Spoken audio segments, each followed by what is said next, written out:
So you don't have any questions for me or anything? Welcome to Help Stop the Genocide in American Ghettos podcast. I'm your host, Emmanuel Barbee. This evening we have a special guest, Mary Harper, known as MJ. Okay, you're on the air. Hi there, everybody. I am Mary MJ Harper. I am the CEO and founding director of Pay It Forward Projects, which is a nonprofit organization based out of Dallas, Texas. Through Pay It Forward Projects, we serve the unsheltered and low-income families within our immediate community. We service families in Dallas and Tarrant County. We have various programs that we operate under the Pay It Forward Projects umbrella. We have Tiffany's Heart, which is our unsheltered outreach program. Through Tiffany's Heart, we go out into the unsheltered community of Dallas County and Tarrant County, and we provide warm meals. We provide seasonally appropriate clothing. We provide hygiene care packages. We also provide tents. We have events such as our Dallas and Fort Worth Days of Love, where we go out into the community and we host a community barbecue for the unsheltered brothers and sisters in the community. We provide them with t-shirts, shorts, tennis shoes, things of that nature. Also under the Tiffany's Heart umbrella, we do several campaigns to be able to aid other community partners who are going out into the community to service the unsheltered. So we do annually our bottled water drive, and that is where we strive to collect a minimum of 100 cases of water. We usually meet that goal, allowing us to bring in about 4,000 bottles of water, and we distribute those to various nonprofit organizations that are going out throughout the week to service the unsheltered, especially during the summertime. Temperatures get to be scorching here in Texas, sometimes over 100 degrees, 100 degrees to 113 degrees, wind chill factor. So we try to keep our unsheltered community hydrated, providing them with tents. We also provide hydration kits to them, which would include, things like noodles, protein bars, tuna, crackers, things like that they're able to take with them into the community to be of help. So we also have a program for low-income families, and that is our Sharon's Rose program. And with Sharon's Rose, it is a resource program for families, whether it be single parent households or dual parent households that need assistance with day-to-day necessities and things in the community. Washing powder, deodorant, clothes for the kids, things of that nature. They can come to us and we're able to help them with their needs, providing kids with uniforms in the community, so on and so forth. We also provide household goods and furnishings, pots, pans, bed linens, things of that nature. And we receive all of those in through our other program, which is called MJ's Closet.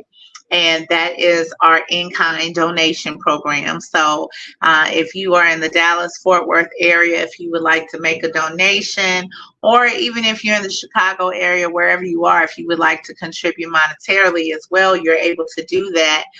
Those funds are applied to MJ's Closet, which is our program that enables us to be able to send these services that we receive, these donations, back out into the community at no charge.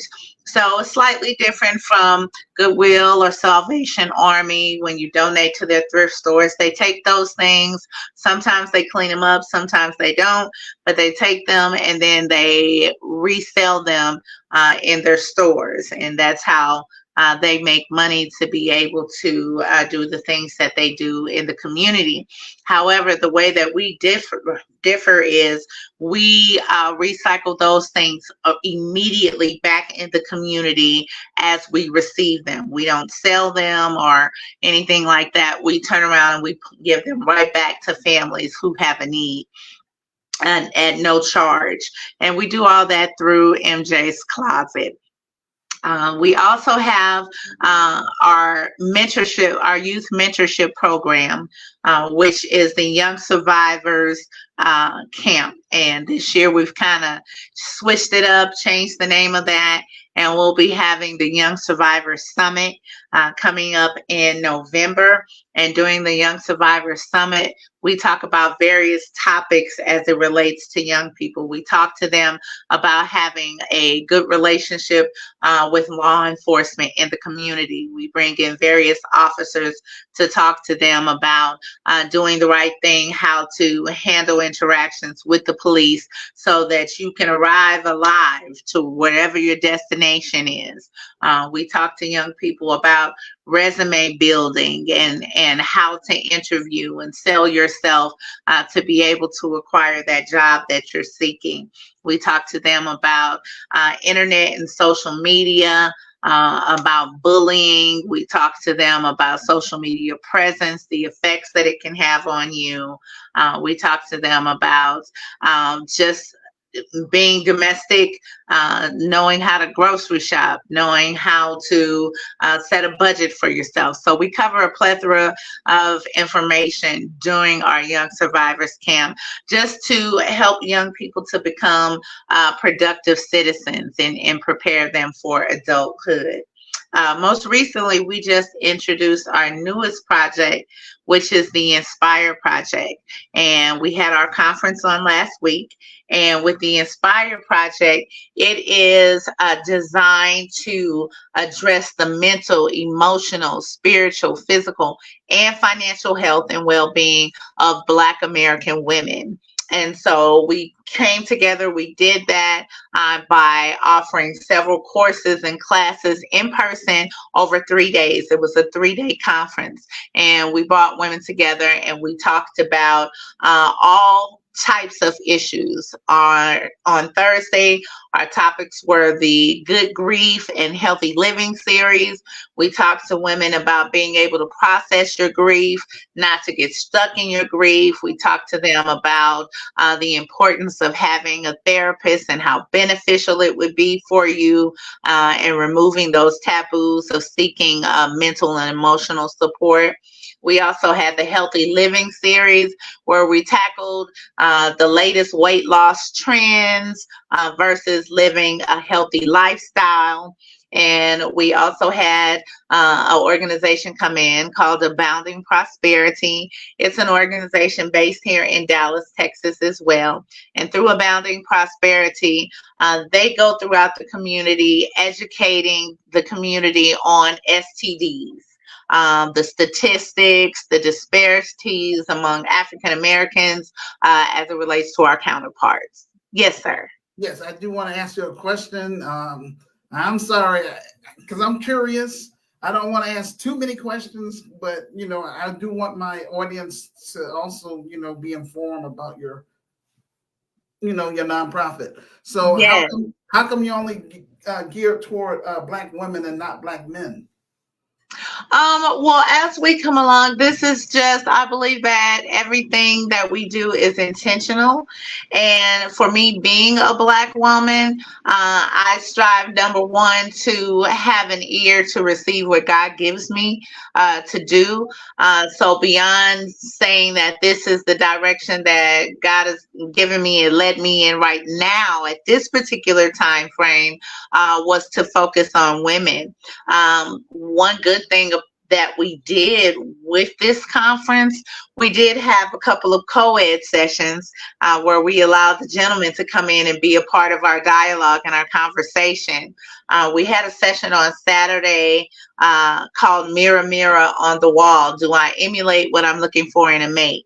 And so that was a co-ed discussion where we had several gentlemen from the community, single successful gentlemen, as well as single ladies, to come in and be a part of a panel discussion. There were about 8 people on this panel, and they just talked to us about various aspects of relationships as it relates to dating and being single, and what they're looking for in their counterparts or in their mates.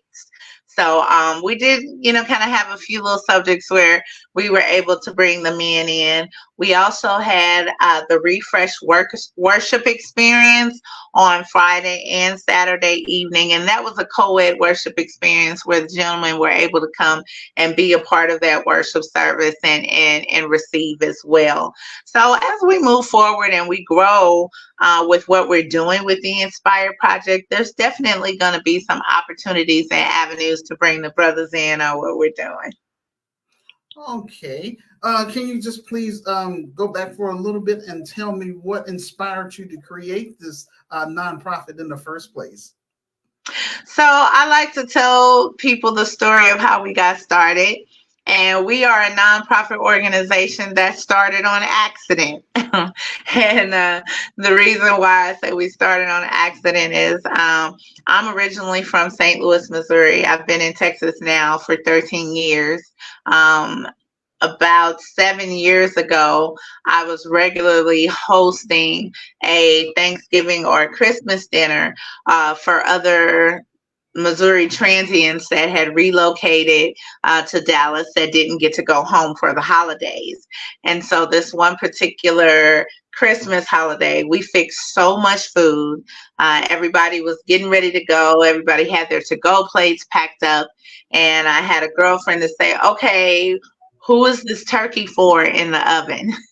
So I have forgot about the turkey. We had so much food that I literally forgot about the turkey, and we didn't even miss it. So I had this full turkey, and we were trying to figure out what we were going to do with it.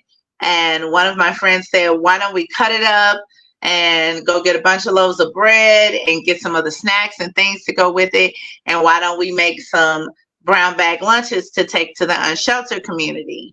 And so I cut that turkey up. I skinned it real good.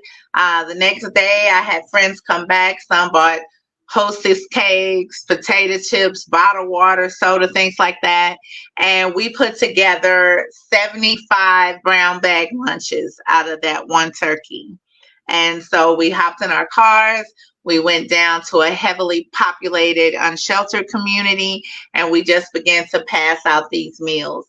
And it was such a rewarding experience, an impactful experience for each of us, that we purposed to do it again the next year. And we did. So when we went back out the next year, we went out and we noticed as we were passing out the food that there were a significant amount of people. It was really cold outside, and we saw people walking around in hospital gowns for coats. We saw people walking around with thin sheets and were shivering and cold. And we knew if we were cold and moving around and dressed warmly, they had to be, in some serious situations. So we all turned on our phones. We instantly went to Facebook Live, and we began to beg our brothers and sisters, our friends, our acquaintances to pull things out of their closet so that we could bring those things back into the unsheltered community. And we got such an overwhelming response that by the end of that same week, we had so many things that we had to go rent a storage unit to put them in. And so that is how we got our start from Pay It Forward Projects. And we were able to not only provide those meals on Christmas, but then through the donations that we began to receive, we were able to go out bi-weekly and to the community and serve warm meals, and then eventually going, pretty much on a weekly basis throughout the seasons to provide warm meals and clothing and things like that. So that's how we got started. That's a wonderful story. A couple other things I'd like to ask you, and then if you have some specific questions you'd like to ask me, I appreciate that you would do that. I want to know, do you have a website for your nonprofit, so that way, I guess my listeners, they can patronize your nonprofit? Yes, sir. So at this time, our website is under construction. However, we are on other social media platforms. So you can look for us on Instagram as well as on Facebook and TikTok. And we post frequently about our events and things that we have going on. So you'll definitely be able to keep up with us this way. You can also look for me personally under Mary MJ Harper. I share all of our information as far as our upcoming events, ways that you can donate to pay it forward projects. We put that information on my personal social media stream as well. You can look for us on Facebook under Pay It, the number four hyphen WARD projects. So pay it forward with the number four dash WARD projects. You can find us that way on Facebook. You can find us that way on Instagram as well. Great, great, great, great, great. Do you have any specific questions you would like to ask me? Because I do have something else I want to say, but I want to hold off until I find out if you have any specific questions for me. I did not have any questions lined up for you today. Okay, well, I'm not trying to put you on the spot, but I'm just trying to let you know I'm interested in trying to form an alliance with your Yes. nonprofits, because I'm trying to do something similar.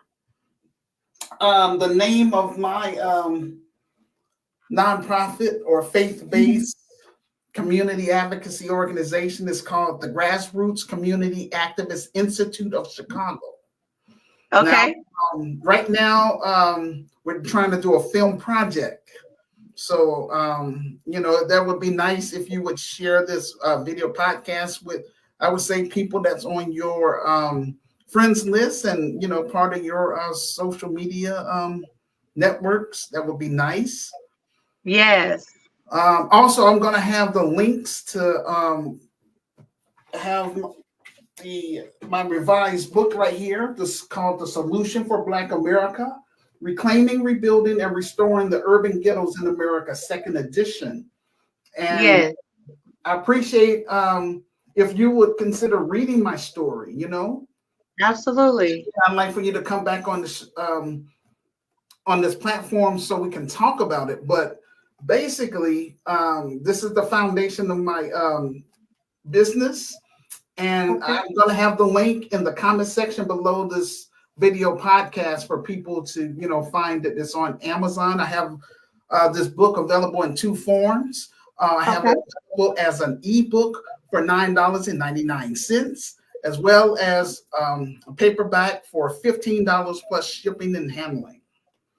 Okay. Also, I Awesome. have our GoFundMe page that's going to be down there in the comment section, where people can donate to our film project. And the name of the film is called Hood Liberator, Made in Chicago, The War Against Willie Lynch Begins, and is based on my life experience, but it's also coming from the book as well. Okay. So Awesome. I want to get that out there, because Yeah. it takes capital, to really get these Absolutely. up and running. And so I hate to say this, but I have to keep it real. I have been pushing, my vision and plan to Okay. help improve Black America, or let's say Black Chicago, for the past 32 years. Yes. And I have Okay. little to no support from, people here in my city.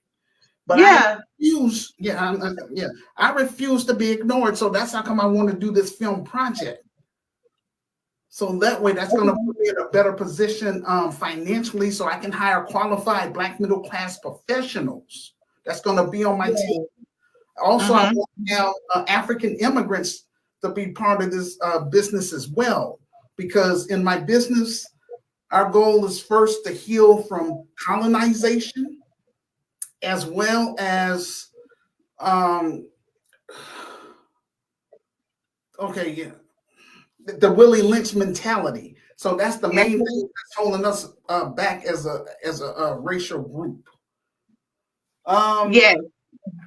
my nonprofit, the mission is to help eradicate urban violence in Chicago through art, culture, commerce, spiritual development, as well as hosting African tours. We're going to visit 10 African nations once we get this Christian business popping here in Chicago.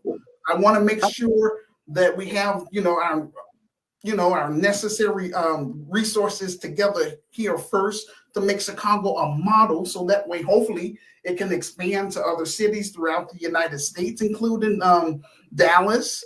And I hope that it could become a franchise just like McDonald's. Yes, sir. Just get it popping here first and then expand it over to the African continent. We gonna have it's based on 9 different components, but once I have that, I would say the physical building and have I would say my team in place and all that stuff. All these different components is going to be actually departments. But anyway, Okay. here they are. We're going to have a social service component where we're going to focus on providing basic resources to Black families, single Black mothers and single Black fathers Yes. in the low income African American community. So Yes. this is my way of giving back. I want to give it back it's going to start on the west side of Chicago. We're going to cover the Austin community, Garfield Park, and North London. Okay. And then eventually we want to expand it to the south side of Chicago. So that's all I'm saying. So that's all I'm trying to do. So that's the social service component. Also, we're going to have child daycare within this business. A.K.A. Chicago is going to be, I'm going to call it a multi-purpose facility. So we want to do more than just have it, in the community. We want to do different things. So these are the different stuff that we want to do in this business that we're going to build. We want to cater again to the African American community as well as the African immigrant community. So that way we can have a stronger buying. And this is going to be effective once we start expanding it to other cities as well as in Africa. We're going to have a political component. That's number 3. We're going to have an entrepreneur component, an entertainment component, a Black grassroots media component, a health and wellness component, a science technology component. Oh, okay. I'm finna get you. We lost our signal here in the area. Yeah. We have construction going on, so that was our leasing office here telling us that we needed to close down our office here in a minute. They have to cut the electricity. Oh my gosh, really? Yeah, just temporarily. Sounds like there's some type of gas leak in the area, but that's okay. Yeah, so go ahead and get out of here. What I'm gonna do, I'm gonna send you this link, okay? So that way yes, you can watch that later. Okay. Absolutely. I am gonna do these components, but you don't have to. You can leave because I want you to be safe. Yes, absolutely. Thank you so much for having me on the show. I enjoyed talking to you. Definitely send me that information. I would just say to you to continue the work, continue doing what you're doing, and God will put the right people in your path in the right time. It will definitely pay off for you. Just stay committed to what you're doing. All righty. Thank you again for coming on the show, and I look forward to having you back on here in the future. All right. Sounds good. Have a good one. You too. Bye-bye. So I'm going to go back. Again, we're going to have a social service component. That's number 1. Number 2, a spiritual component, which is going to be optional for secular people. Number 3, we're going to have a political component. So we want to teach our members the importance about politics, the ins and outs. We want our people to be educated. Over here, I'm going to say that we are nonpartisan. We're not Democrat. We're not Republican. We want to focus on policies that's going to benefit the African American community, regardless of what political party it is. Long as we're going to look for policies that's going to benefit the African American community. We're going to have an entrepreneur component. We want to teach our students and members about how to create their own nonprofits, as well as how to create their own for-profit businesses, because I know how to do that. And I want to use my expertise to pass that knowledge down to my, I would say, members and our students. We're going to have an entertainment component. Again, we want to make Black empowerment films, positive things. I admit, I looked at BMF, which stands for the Black Mafia Family. I'm just saying, for entertainment. It's not something I'm proud of, but, that's the only thing that I found that was entertaining, on Stars. So, but I want us in our business, we want to create something positive, not glorifying, the negative stereotype of a Black man selling drugs and being a criminal. That's not cool at all, people. And that's what I want to be able to reach our youth, be able to give them an opportunity to use their talents and skills in our films, and we'll give them a stipend. We're going to have, again, a Black grassroots media component. Basically, that's kind of like what I'm doing now with this platform, focusing on Black issues, trying to, reach the Black masses and put the Black world on notice. That's what I'm trying to do with the Black media component. A health and wellness component, a science and technology component, and number 9, travel and tourism. I want us to be able to also have a for-profit type of business too, with the business.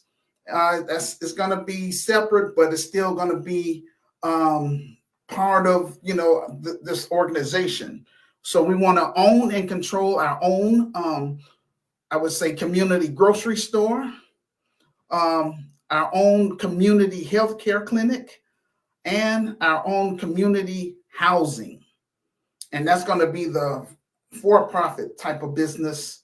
So, and that's down the road. Right now, I'm just trying to, because I don't have any investors and all that kind of stuff. So again, that's why we want to do this film project. It's very important. Again, I don't want to be doing this another 32 years.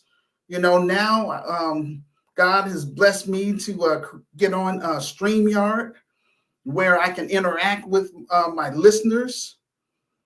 And I want us just to take this thing to the next level. I want people that's on my Facebook friends list to really join the grassroots community activist movement, not just to be in my groups, just to be there to be seen. I want the active group members. So let's say, for example, if you're not able to participate in our Facebook Live events, please, when you get an opportunity, just watch, the replay and leave comments, a public comment, and share the information with all your friends on social media and all the social media sites that you are on. That's all I'm asking. And again, if you're serious about being part of the grassroots community activist movement as members, purchase my revised book and read my story for yourself.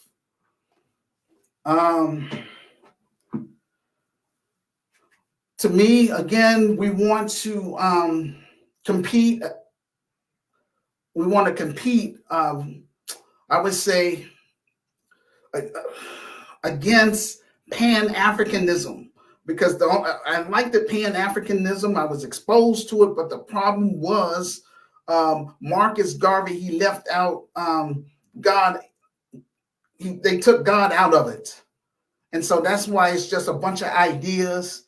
It's nice, yes, for Africa to be liberated, but at least with me, with the grassroots community activist movement, we want to focus on helping our inner cities, turning our inner cities around, investing in the inner cities, bring in revenue. And most of all, for us to heal from this Willie Lynch mentality, and for African immigrants and continental Africans to heal from the colonized mindset, and for us to learn how to get along with each other. I want to make sure too that we have no con artists. So in this business, once we have that physical building, we're going to have a mandatory orientation. And I want people local residents to, come to our mandatory orientations, for them to sign the community pledge, okay, pass our criminal background checks, and submit their thumbprints to be placed in our database, so that way we can screen and weed out people that don't mean us any good. Again, we want to separate ourselves from con artists, urban terrorists, pedophiles, degenerates. Those are the people that, and people that want to try to undermine us. Democratic shills, the Black Boule. Those are the people that's against the Black community. So we want to make sure over here that we separate ourselves from those type of people. So with that being said, thank you all for listening. I'm sorry, my guest, she had to leave early because, it was a gas leak. And so I don't want none of my guests to be in danger. I care more about their safety than, just trying to, do an interview. With that being said, that's going to conclude our show for this evening. Thank you all for listening. And I'll see you on the next episode. Peace and blessings.